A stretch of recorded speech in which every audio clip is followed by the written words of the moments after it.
이 본문을 통해서 이 접붙임의 메커니즘, 이와 같은 제목으로 말씀을 전하겠습니다. 자, 예수님과 우리와의 이 영적인 유대를 가장 잘 설명한 비유가 바로 참 포도나무와 가지의 비유입니다. 원래 하나님은 이 구약시대 이스라엘을 극상품 포도나무로 심었다고 그랬죠. 그런데 그만 죄로 인해서 들포도나무로 변질되고 말았습니다. 이를 회복시키려고 참 포도나무로 오신 분이 예수님이신 거예요. 자, 그러니까 이 유대인들조차도 들포도나무가 되었다면 이방인인 우리는 더 말할 나위가 없습니다. 그러니까 유대인은 그나마 극상품 포도나무였다가 들포도나무로 변질이 됐지만 이방인들은 원래서부터 들포도나무인 거예요. 저와 여러분들은 들포도나무 가지였습니다. 원래가 그랬습니다.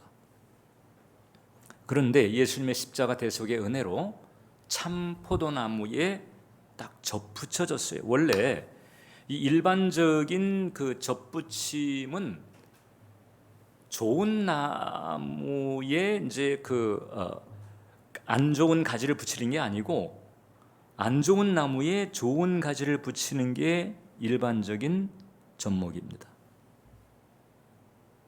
그런데 예수님께서 참 포도나무 대신 당신에게 나쁜 가지였던 우리를 딱 접붙이게 해주신 거예요. 그래서 그 접붙임을 통해서 인생이 달라지고 운명이 달라지게 만든 것입니다. 근데 가지의 사명은 이제 열매를 여는 데 있습니다. 사실 잘 접붙어 있기만 하면 열매는 저절로 맺게 돼 있는 거예요. 근데 이 참 포도나무에 접붙여진 가지가 열매를 잘 맺으려면 그 나무로부터 수액을 받아야 되는데 이 수액을 받는 과정에서 두 가지 공정이 필요합니다. 첫 번째는 뭔고 하니 들포도나무 가지의 수액을 뽑아내야 돼. 원래부터 있었던 그 나쁜 성분들, 그 들포도나무 가지의 수액을 뽑아내고 그 다음에 이제 참 포도나무의 수액으로 갈아 채워야 되는 거지. 일종의 교환이, 확실한 교환이 이루어질수록 좋은 거죠. 그래야만이 이제 열매를 아름답게 맺을 수가 있다는 거예요. 자, 그러면 이 뽑아내야 될 들포도나무 수액이라고 하는 것은 뭘까? 자, 성경 로마서를 보면 우리 인간의 내면 안이 아주 복잡한 것을 알려줍니다. 7장 15절을 보면 내가 행하는 것을 내가 알지 못하노니 내가 행하는데 내가 알지 못한다는 거예요. 왜 그럴까? 곧 내가 원하는 것은 행하지 아니하고 도리어 미워하는 것을 행하는 거예요. 이게 아주 복잡한 거잖아요. 그죠? 또 17절을 보면 이제는 그것을 행하는 자가 내가 아니요. 아니 내가 행하고 있는데 내가 아니라는 거예요. 그럼 뭘까? 내 속에 거하는 죄다. 쉽게 말하면 육신을 말합니다. 죄에 물든 육신을 말합니다. 죄의 법의 지배를 받고 있는 그 육신, 이 육신의 현상, 육신의 활동, 이것이 바로 들포도나무 가지의 수액이라고 합니다. 죄의 법의 지배를 받는 이 육신의 수액은 어떤 식으로 나타나느냐?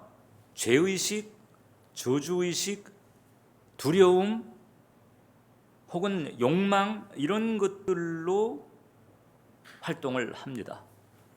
아담의 타락 때에서부터 계속 이게 대물림 되면서, 그러니까 이제 부모가 타락하니까 자녀도 타락하는 거지. 여기서 타락이라고 하는 것이 꼭 무슨 뭐 주색 잡기를 하고 무슨 허랑방탕하고 이런 거 정도가 아니고 일단 하나님의 길에서 벗어난 상태에서부터 성경은 그걸 타락이라고 하는 거거든요. 아담이 에덴 동산에서 타락할 때 뭐 주색 잡기 하고 뭐 도박장에 가가지고 그냥 패가 망신하고 그랬나요? 아니잖아요.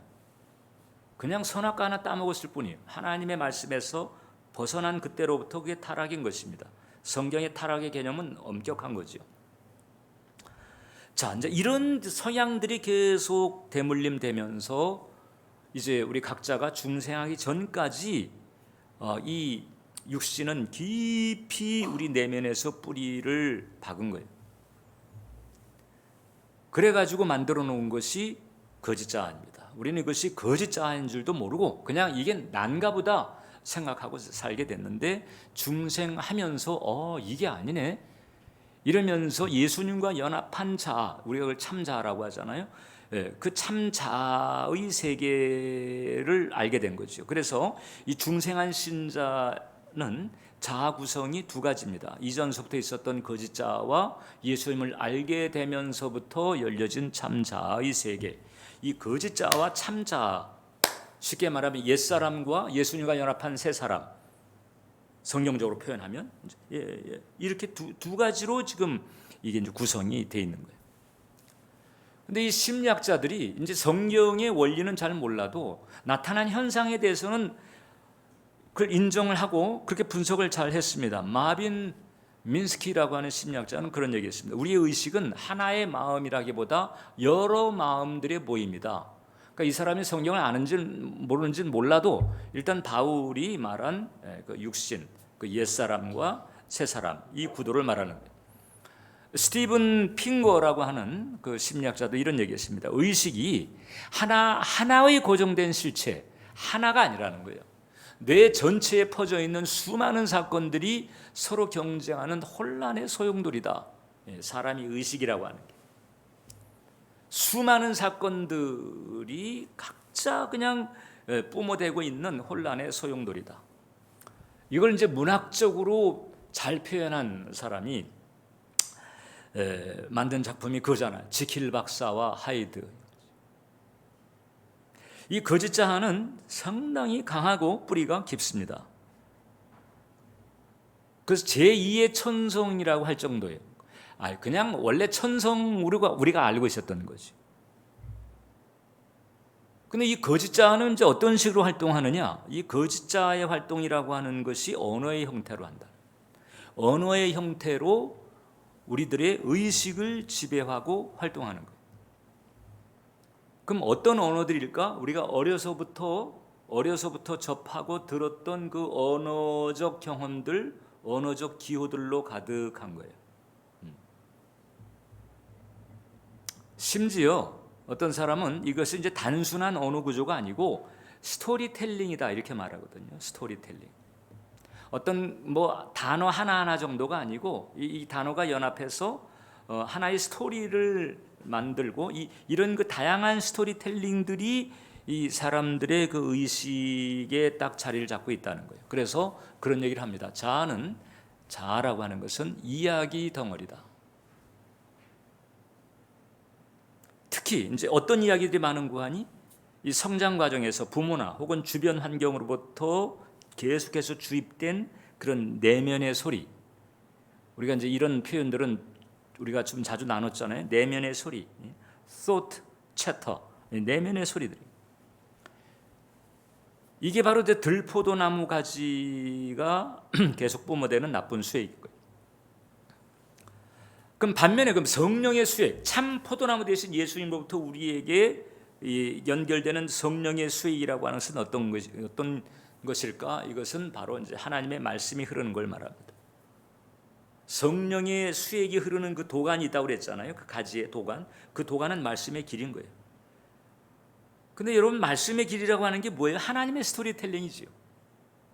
창세기로부터 요한계시록 이르기까지 그 성경은 많은 스토리로 구성이 되어 있잖아요. 그죠?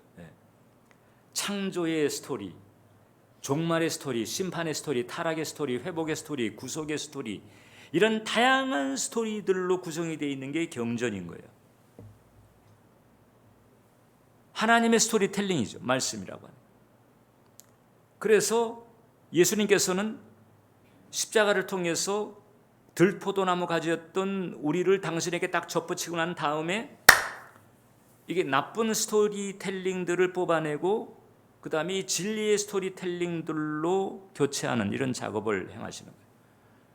그러니까 우리의 그 무의식과 표면의식에 자리 잡고 있었던 기존의 언어 내용, 언어의 구조를 바꾸는 일을 하시는 거예요. 이게 바로 접붙임의 메커니즘, 접붙임의 방식인 거예요. 들포도나무 수액은 어떤 스토리텔링을 가지고 있는지 아세요? 이런 겁니다. 너는 무가치, 너는 아무짝에도 쓸모가 없어, 너 뭐 뛰어봤자 벼룩이지, 이런 거지. 혹은 또 지난 일들로 말미암았던 후회나 혹은 두려움에서 오는 여러 가지 연상들, 부정적인 연상들, 혹은 또 자동사고 형태로 끊임없이 이게 발성은 안 하고 있지만은 머릿속에서 그 언어의 형태로 네가 이랬고 쟤는 저랬고 이래가지고 너는 이렇게 되고 앞으로 넌 이렇게 되고 넌 이렇게 될 수밖에 없을 거야, 이런 그 언어적 형태의 스토리텔링들이 끊임없이 돌아간다고 하는 거죠. 자, 그러면 참 포도나무로부터 오는 성령의 수액은 어떤 스토리텔링을 돌아가게 할까? 이런 거예요. 너는 위대하신 하나님의 존귀한 자녀, 사랑받는 자녀예요. 너는 왕같은 제사장이고 탱갑받은 거룩한 족속이다. 이런 스토리를 얘기하는 거예요. 그리고 어떻게 돼서 이렇게 됐는가? 하나님의 은혜, 하나님의 사랑, 십자가의 구속, 이런 거룩한 스토리들이 계속 이제 기억나게 하고 맴돌게 하는 거죠. 들포도나무 수액은 그래서 자기 수치심을 가지게 하고, 참 포도나무 수액은 그 반대로 자기 가치감을 가지게 한다.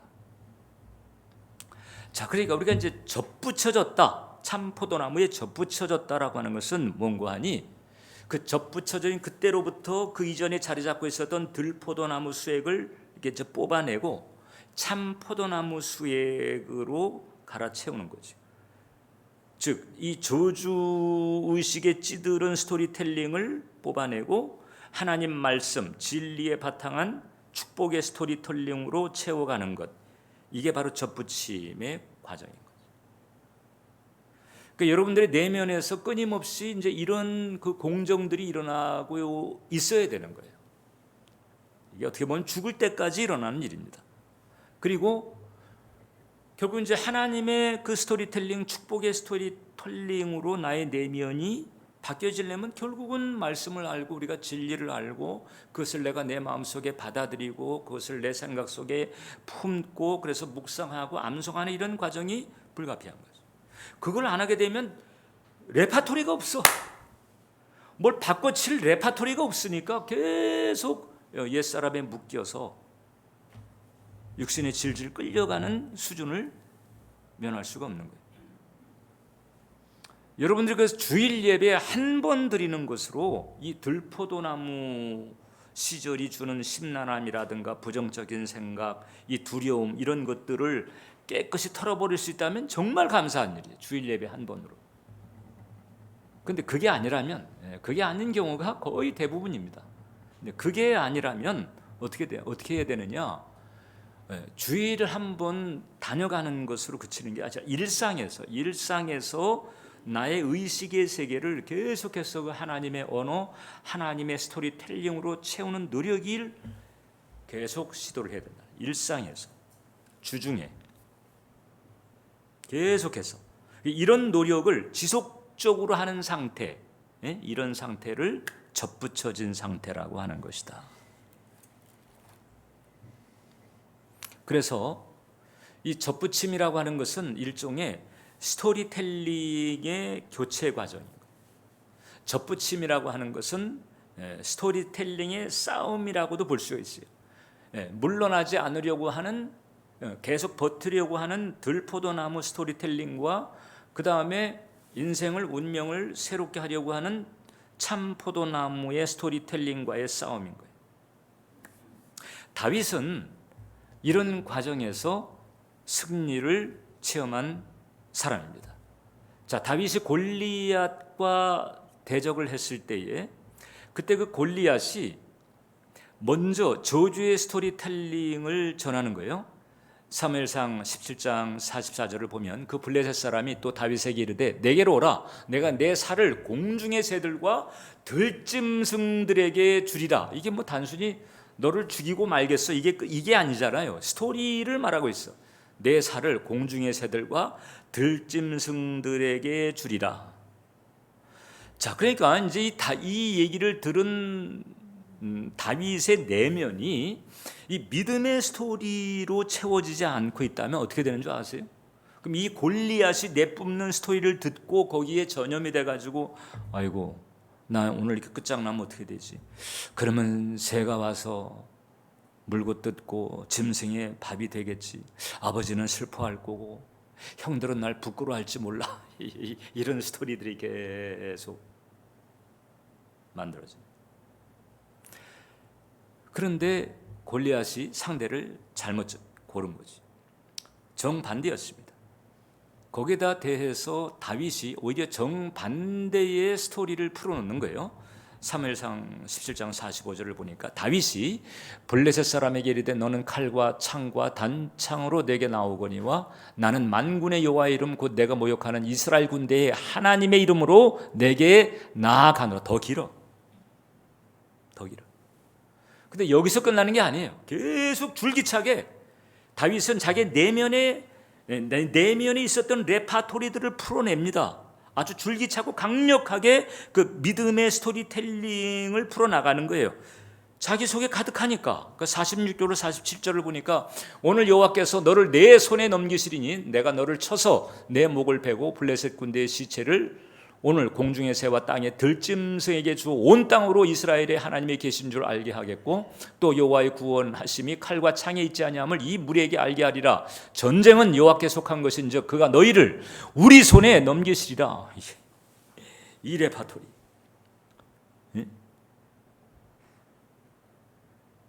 이 풍성한 하나님의 이 스토리텔링들. 여기에 이제 골리앗이 못한 거예요. 여러분, 이 골리앗이라고 하는 것은 여러분들 둘러싸고 있는 환경, 여러분들을 골치 아프게 만드는 짐, 여러분들을 공격하는 문제, 여러분들 앞에 놓여 있는 장애물들, 이 골리앗입니다. 이 골리앗은 끊임없이 스토리를 풀어내요. 어두운 스토리, 슬픈 스토리, 창백한 스토리, 부정적인 스토리들을 계속 풀어내요. 그럼 내 안에 하나님의 스토리가 없으면 그냥 거기에 전염이 돼가지고 거기에 감염이 돼가지고 계속 눌려서 끌려다니는 이런 상태. 그건 이제 잘 접붙여지는 상태가 아닌 거예요. 그냥 접붙여진 게 아니고 그냥 매달려 있는 수준. 그래서 참 포도나무를 만나긴 했는데 컨택은 했는데 잘 이렇게 탁 이렇게 깎여져 가지고 그 안에 팍 파고 들어가는 잘 접붙여진 상태가 있는가 하면은 그냥 대롱대롱 매달린 상태가 있어요. 여러분들은 어느 쪽일까? 다윗은 아예 그냥 V자로 쫙 깊이 패여 가지고 완전 확실하게 잘 접붙여진 상태가 돼 버렸습니다. 끊임없이 하나님의 그 스토리텔링이 계속 풀어지는 은혜가 있어요.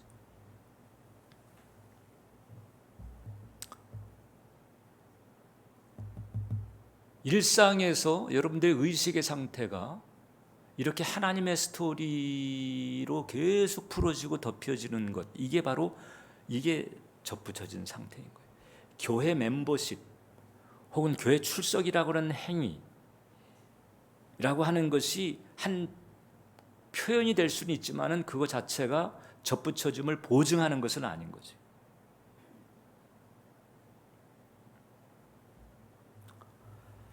그래서 나의 내면에서 이 두려움과 저주의식에 물든 자아가 계속 말하게 하면 곤란하다.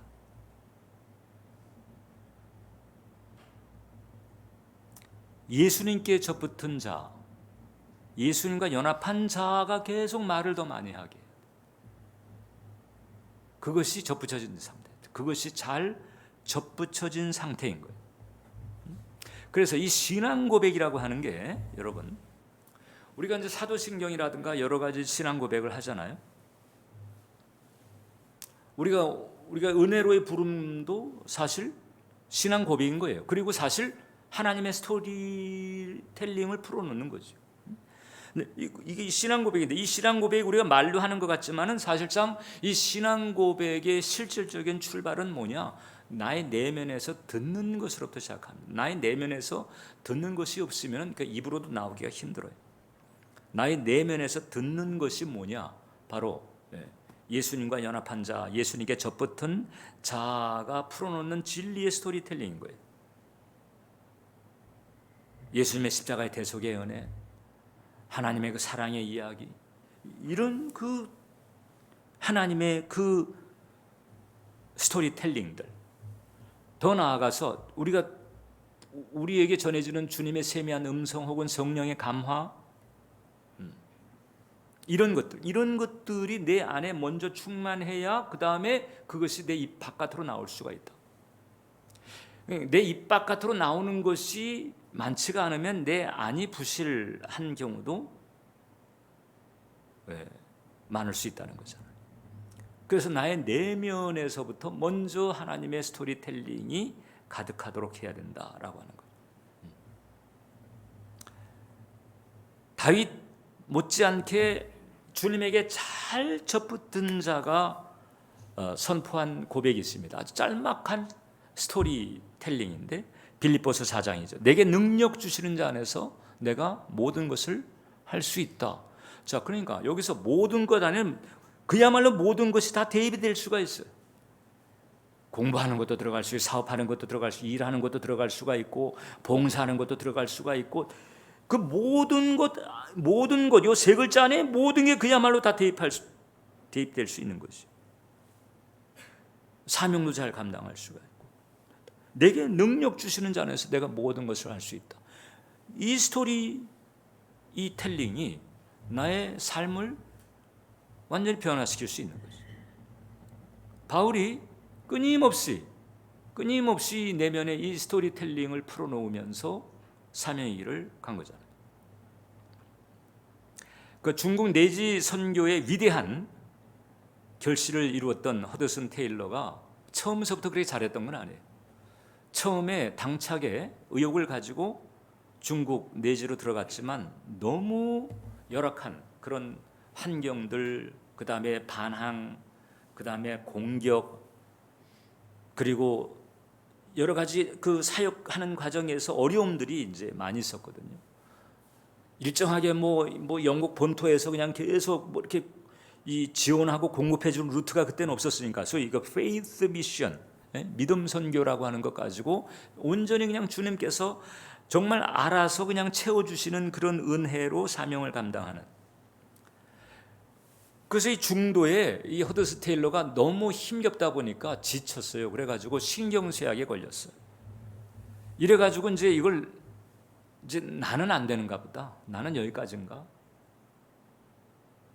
이렇게 이제 생각하고 있을 때 친구가 편지를 보내왔는데 그 편지에서 포도나무 비유를 얘기한 거예요. 주님이 포도나무고 우리는 가지니까 그냥 주님께 잘 접붙여가지고 주님만 바라보자, 잘 바라보자. 이렇게 이제 권한 이 편지를 보고서는 번뜩 하면서 통찰이 온 거예요.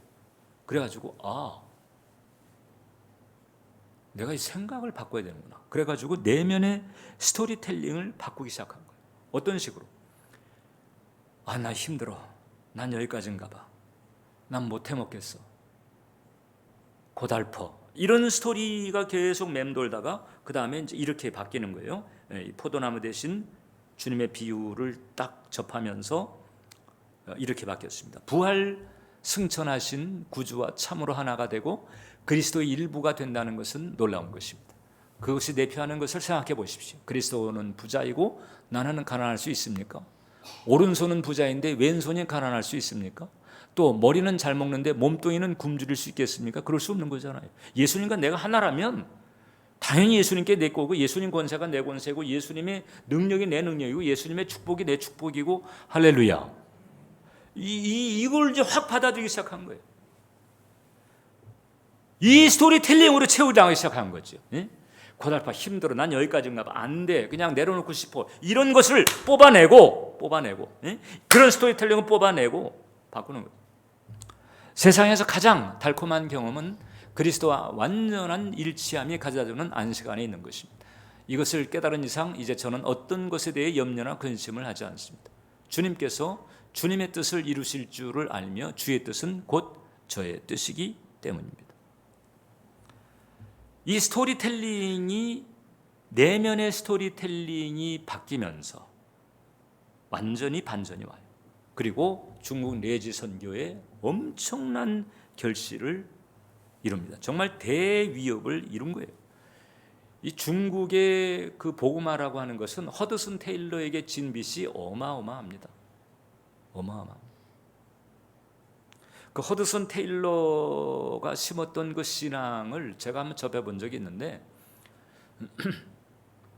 제가 대중 사역을 할 때에 그때 중국에 이제 선교사 가정을 파송을 해가지고 저 그 곤명 그 안쪽에 이수족에 이제 그 선교사를 보내서 사역을 하겠는데, 그 이수족 지역을 몇 번 방문을 했거든요.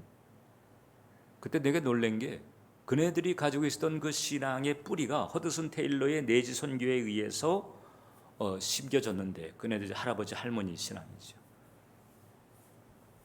또 증조까지도 거슬러 올라. 근데 그네들이 그 믿음을 지키기 위해서 모택동이 핍박을 하니까 고향 땅을 떠나는, 정들은 고향 땅을 떠나가지고 미얀마, 태국, 북부 이쪽으로 다 피하는, 믿음 지키려고 정든 고향 땅을 떠나. 그 정도로 복음적인 신앙이 든든했다는 거죠. 그것이 다 어디서 왔는 줄 아세요? 포도나무에 쫙 접붙여지는 내면의 변화가 일어나면서부터. 그래서 이제 우리 내면의 스토리텔러가 도대체 어떤 얘기를 하는가를 우리가 주의 깊게 살펴야 돼요. 이게 거짓자 쪽인가 참자 쪽인가? 들포도나무인가? 아니면 참포도나무 쪽인가? 이걸 봐야 되는 거예요.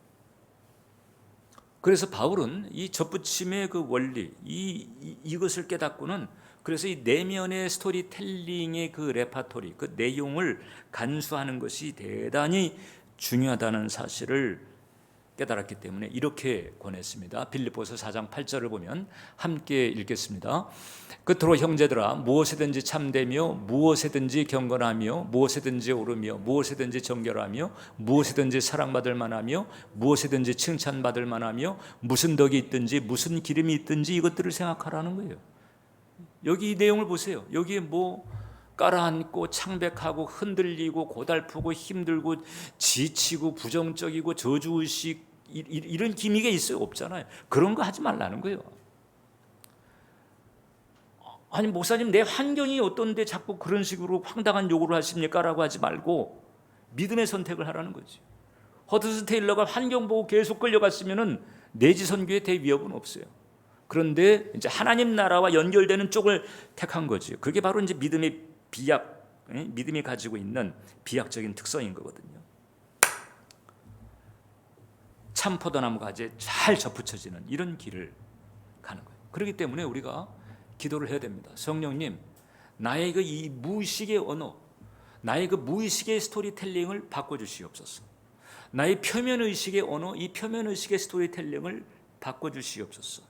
참포도나무 수액, 그 성령의 수액, 진리의 언어, 진리의 스토리텔링으로 바꿔주시옵소서. 끊임없이 우리가 기도하면서, 그리고 일상에서 계속 하나님의 말씀을 접하고 그 말씀을 내가 아멘 하면 받아들이고, 그 다음에 묵상하고 암송하고, 그래서 하나님의 진리가 내 안에 레파토리가 될 수 있도록 이런 길을 가야 돼요. 이게 바로 접붙여진 상태예요.